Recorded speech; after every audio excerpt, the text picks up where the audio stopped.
اهلا وسهلا بحضراتكم وكل عام وانتم بخير. اهم حاجه ما تنساش لايك للفيديو واشتراك في القناه وفعل زر الجرس عشان يوصلك كل تلخيصات المسلسلات. النهارده هنتكلم عن مضمون وتلخيص مداح الجزء الرابع، وان الجزء ده تكمله للحلقه الاخيره في المداح الجزء الثالث، ان لما كان سميح اشترى الارض جنب صابر، وان الجزء ده كان المفروض الدور ده تبع ماجد المصري، لكن اعتذر واستكمل مكانه فتحي عبد الوهاب. بس شابوه بجد ان فتحي عبد الوهاب كان متقمص الشخصيه جدا، وفي الدور ده كان بيمثل ان هو كان وسيط تابع للجن. والمهم بقى نيجي هنا ان صابر كان في الجزء ده في اول الحلقه ان هو كان بيمدح في الامام الحسين، علشان كلنا عارفين ان هو مداح وبيمدح في الرسول والانبياء. المهم في الجزء ده ان هو كان واقف مع سميح، وان هو جاله واحد من اسوان استنجد بيه ان في اصوات مرعبه بتظهر له في البيت، وهنا صابر رفض ان هو يروح معاه الا لما يستخير ربنا. وهنا سميح كان ليه رد تاني، قال له انت ازاي تستخير ربنا وانت رايح تعمل اعمال خير؟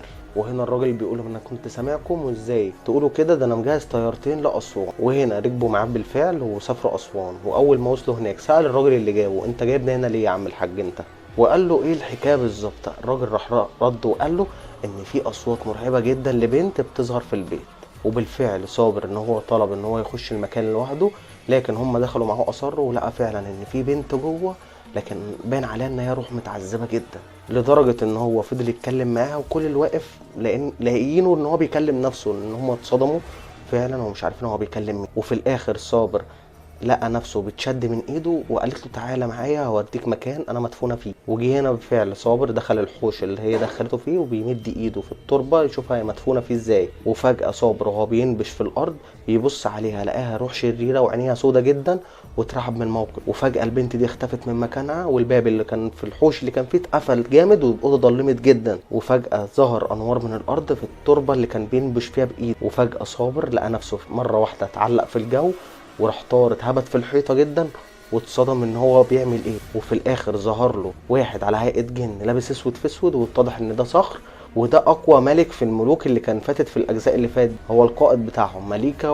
وكل اللي كان موجود امبارح. وفجاه اتصدم وهرب من الاوضه، وخرج يدور على سميح ويدور على كل اللي كانوا معاه، وفجاه ما لقاش اي حد اصلا في البلد. وراح جري على ضفه النيل، لقى واحد واقف بالمركب، قال له انت كنت بتعمل ايه هنا؟ ده المكان ده مفيش حد فيه بيقف خالص. وفي الاخر اكتشف ان الراجل ده قال له انا هربان من العاصفه بسبب ظهور صخر، ان هو من اقوى ملوك الجن. وفجاه صابر ما اقتنعش، راح مكلم سميح قال له انت فين يا صابر؟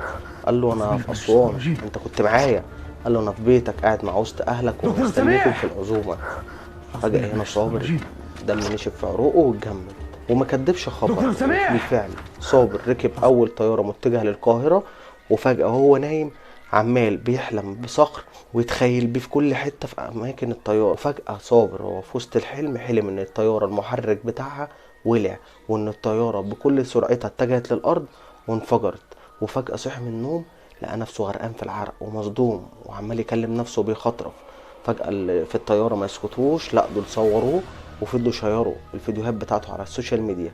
فجأة صابر اتصدم لما رجع ولقى ان في حاجة غلط، ان سميح ده مش بني ادم طبيعي زينا. وفجأة اكتشف ان هما بيشوهوا صورته عبر السوشيال ميديا، عايزين يضعفوا صابر، عايزين يوصلوا اللي هما عايزينه، عايزين يتحكموا فيه. طبعا كله عارف ان والد صابر انه كان ساحر قوي جدا، تاب عشان خاطر صابر كان هيتأذي بسببه. وكل اللي احنا فهمناه ان هم عايزين يوصلوا للكنز اللي في ارضه، ومش هيطلع غير برضا صابر، وهم مش عارفين يسخروا صابر.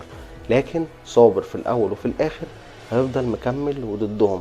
وطبعا كل ده ان هم بيحاربوه عن في الاجزاء اللي فاتت عامة كانوا بيحاربوه على طريق الاعلام، السنة دي بيحاربوه عن طريق السوشيال ميديا، وبيجيبوا البلوجر وجميع البلوجر عشان ايه؟ يشوهوا صورته قدام المجتمع. طبعا هنا هنستنى الحلقات اللي جايه هنعرف فيها ايه الجديد. وما تنسوش لايك للفيديو واشتراك في القناه وفعلوا زر الجرس عشان نقول لكم كل الجديد اللي هيتم.